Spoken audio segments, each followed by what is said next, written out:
join me in welcoming Suzanne Nossel to the University of Richmond.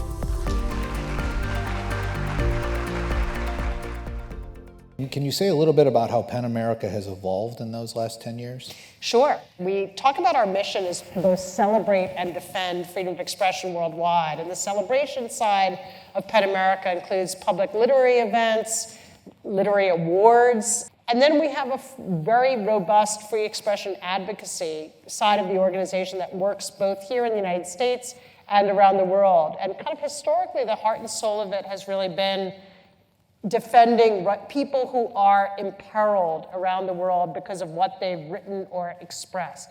So could you tell us a little bit about your principles of speaking and principles of listening?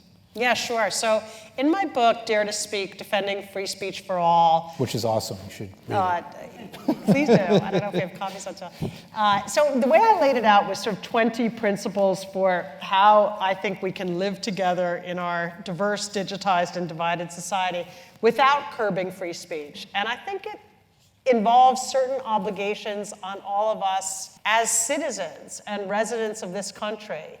And I talk about obligations that we have as speakers, the idea that we should be conscientious with language. We should be cognizant of who's in our audience and how our words may land with different groups of people. So I think that conscientiousness is a vehicle to allow us to be more effective in connecting with one another and using our speech rights.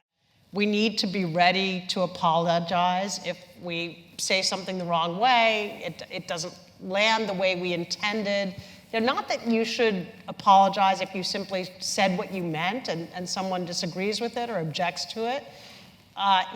There may not be grounds to apologize, but we've all had the experience where kind of it didn't come out the right way. Now I'm going to take some questions from the audience. What should colleges and universities do to support free speech and the diversity of ideas? I think what we've learned is that in many ways the kind of current system is broken down, and that the idea that students and faculty and staff kind of come to campus with the tools to foster constructive dialogue across difference and robust give and take in the classroom, in the dining hall, in the dorms, that's just not true. They feel like speaking out is risky.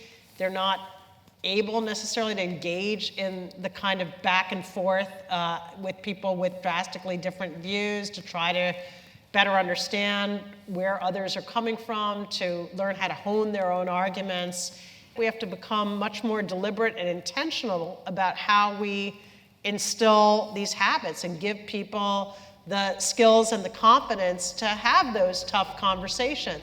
So university can be often the first time that they're really encountering people from drastically different backgrounds. And I think it's part of our obligation as a society to equip them to do that, to answer their questions, to allow them to practice having some of those tough conversations in an environment where they're made comfortable to do so.